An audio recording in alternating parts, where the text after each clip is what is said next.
और जगदलपुर से खबर, जहां DKSZC के 108 नक्सली अब आत्मसमर्पण करेंगे, जहां पुलिस और प्रशासन के सामने मुख्य धारा में वो जुड़ेंगे, जहां शौर्य भवन लाल बाग में सरेंडर किया जाएगा, जहां नक्सलियों से बरामद डंप भी जहां पर प्रदर्शित किया जाएगा। आपको बता दें कि बीजापुर बस्तर रेंज के कई जिलों से यहां पर डंप बरामद किए गए हैं, जहां लगातार नक्सलवाद खात्मे को लेकर मुख्य धारा में यहां पर लगातार नक्सली जुड़ रहे हैं और इसी कड़ी में अब 108 नक्सली एक बार फिर आत्मसमर्पण करेंगे। बस्तर में 108 नक्सली पुनर्वास कर रहे हैं। इन पुनर्वास करने वालों में DVCM लेवल के 6 नक्सली हैं। इसमें इनके जो कंपनी प्लाटून कमेटी मेंबर्स होते हैं वो भी DVCM लेवल के होते हैं, वो 3 और हैं। PPCM है, वो भी DVCM लेवल के होते हैं, मतलब 8 लाख के इनामी होते हैं। उनकी संख्या 18 है। एरिया कमेटी मेंबर हैं 23 और पार्टी मेंबर है 56। इस तरीके से 108 कुल नक्सली, जिन पर कुल इनाम जो की राशि जो है वो 3 करोड़ 95 लाख है। बस्तर में 108 जहां आपको बता दें कि 108 नक्सली अब आत्मसमर्पण करेंगे, जहां समाज की मुख्य धारा से वो जुड़ेंगे और सरकार की पुनर्वास नीति का लाभ उठाएंगे। जहां नक्सलवाद खात्मे को लेकर छत्तीसगढ़ में डेडलाइन तय की गई है, जहां 31 मार्च 2026 की डेडलाइन है और ऐसे में अब बस्तर रेंज के जहां जिलों से जो डंप भी बरामद किया है उसे भी प्रदर्शित किया जाएगा और बड़े के डर के नक्सली यहां पर आत्मसमर्पण करते नजर आएंगे। पुलिस प्रशासन के सामने वो मुख्य धारा में जुड़ेंगे और हथियार भी जो डंप किए गए हैं उन्हें भी प्रदर्शित किया जाएगा। आपको बता दें कि 108 नक्सली आत्मसमर्पण कर रहे हैं, मुख्य धारा में वो जुड़ेंगे और पुनर्वास नीति का लाभ लेंगे।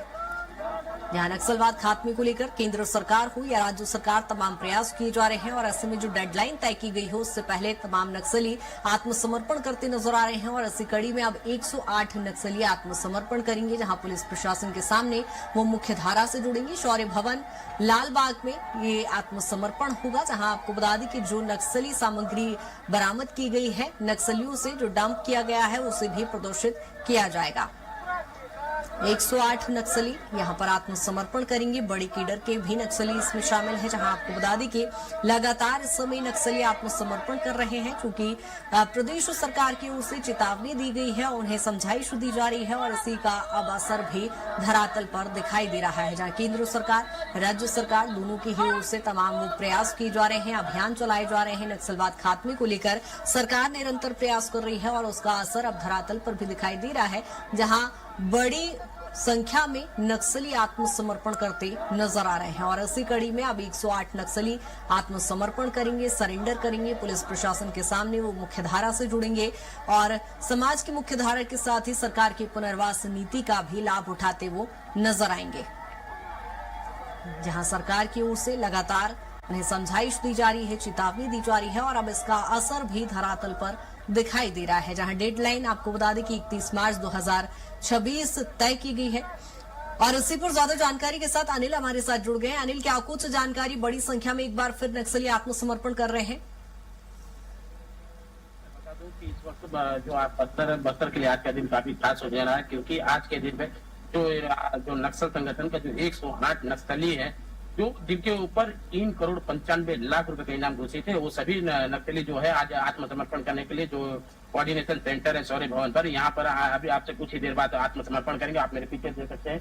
तो आत्मसमर्पण नक्सलियों को लाने के लिए यहाँ पे पूरी तैयारी पूरी कर ली गई है। साथ ही साथ जो बात की जाए तो बस्तर जिला के जो तमाम जो सुरक्षा बल के अधिकारी है, CRPF के अधिकारी है, साथ ही साथ बस्तर आईजी है, बस्तर पुलिस के जो तमाम अधिकारी है, जनप्रतिनिधि है, सभी यहाँ पहुंच चुके हैं। आपसे कुछ ही देर के बाद जो है नक्सल संगठन के जो 108 जो आत्मसमर्पित नक्सली है उनको लाया जाएगा और यहाँ पर आत्मसमर्पण कराया जाएगा। और कहीं न कहीं कहा जा सकता है कि आज का दिन जो बस्तर के लिए काफी खास माना जा रहा है, क्योंकि जो ये 108 नक्सली 101 हथियारों के साथ आत्मसमर्पण करेंगे। साथ ही साथ जो बस्तर बीजापुर सहित बस्तर जिले के तमाम जो जगह है, जो विभिन्न क्षेत्रों से लगभग जो नक्सलियों के द्वारा डंप किया गया जो हथियार है, गोला बारूद है, कई ऐसे हथियार है, भारी मात्रा में जो हथियार है, आज तक देश में सबसे बड़ी जो हथियारों का डंप है नक्सलियों द्वारा किया जो डंप है, उससे भी बरामद कर लिया गया। आपसे कुछ ही देर बाद जो आज ये आत्मसमर्पण तो यहाँ पे किया जाएगा और उसके बाद ही यहाँ पर जो सभी जो हथियारों को भी यहाँ पे पेश किया जाएगा। तो कहीं न कहीं कहा जा सकता है जो केंद्रीय गृह मंत्री अमित शाह के द्वारा जो दिया गया था डेडलाइन 31 मार्च 2026 को लेकर, उससे पहले ही जो इतनी बड़ी मात्रा में जो आत्मसमर्पण किया जा रहा है, तो ये साफ कहा जा सकता है कि जो केंद्रीय गृह मंत्री द्वारा जो दिया गया था डेडलाइन 31 मार्च 2026 का दिन अब कुछ ही दिन शेष रह गया और बस्तर से छत्तीसगढ़ से देश से अब नक्सलवाद का खात्मा होना तय हो गया है। बिल्कुल अनिल, कहीं ना कहीं एक सफलता की तस्वीर दिखाई दे रही है धरातल पर, लेकिन जो अभी 108 नक्सली यहाँ पर आत्मसमर्पण करने जा रहे हैं, क्या उसमें बड़े केडर के भी नक्सली शामिल है जिनके वजह से बस्तर संभाग में कितना एक बड़ा बदलाव यहाँ पर देखा जाएगा शांति व्यवस्था के लिहाज से यदि हम देखें तो? जी बिल्कुल, जो नक्सल संगठन के लिए आज का दिन है काफी खास है, क्योंकि जो नक्सल संगठन के जो बड़े लीडर, इसमें कई बड़े लीडर भी हो सकते हैं, साथ ही साथ जो देश का जो पहला ऐसा नक्सल विरोधी अभियान है जिसमें इतनी बड़ी डंप जो है, जो कहा जा सकता है कि आज तक का सबसे बड़े जो डंप है जो नक्सलियों के द्वारा डंप किया गया अलग अलग जगहों पर, वो सारे डंप को सुरक्षा बलों ने बरामद कर लिया। उन सभी डंप को भी यहाँ 108 नक्सलियों के साथ में यहाँ पे लोगों के सामने पेश किया जाएगा। तो कहा जा सकता है कि आज जो नक्सली हैं, जो बस्तर संभाग के अलग अलग जगहों में छुपे हुए जो बचे नक्सली है, वो सभी नक्सली आज एक साथ आत्मसमर्पण करेंगे। तो कहा जा सकता है कि तय डेडलाइन पर बस्तर से छत्तीसगढ़ से नक्सलवाद का खात्मा तय है।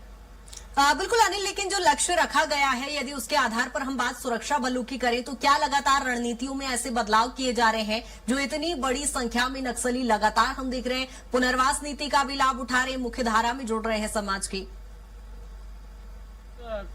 जो लगातार जो केंद्रीय गृह मंत्री के बस्तर दौरे के बाद से ही जो सुरक्षा बलों को फ्री हैंड दे दिया गया है और सुरक्षा बल के जवान जो है लगातार एंटी इलेक्शन ऑपरेशन चला रहे हैं और जो माओवादी को जो छुपे जो गढ़ है, उन गढ़ों पर घुसकर जो माओवादियों को मार गिरा रहे हैं। साथ ही साथ माओवादी जो है, बचे माओवादी जो है, अब वो आत्मसमर्पण की राह पकड़ लिया है। जो सरकार की जो पुनर्वास नीति है, पुनर्वास नीति के तहत में जो नक्सलियों को एक बेहतर जिंदगी देने के लिए पुनर्वास नीति जो दिया गया है सरकारों के द्वारा, उसका लाभ लेने के लिए अब जो नक्सली है, वो बचे नक्सली आत्मसमर्पण की राह पकड़ लिया और पुनर्वास नीति का लाभ भी ले रहे हैं। तो कहीं ना कहीं कहा जा सकता है कि तय डेडलाइन पर ही बस्तर से छत्तीसगढ़ सहित देश से नक्सलवाद का खात्मा होना तय हो गया है। बिल्कुल अनिल, इस पूरे घटनाक्रम पर नजर भी बनाए रखिएगा। अपडेट आपसे लेंगे, बहुत शुक्रिया तमाम जानकारी के लिए।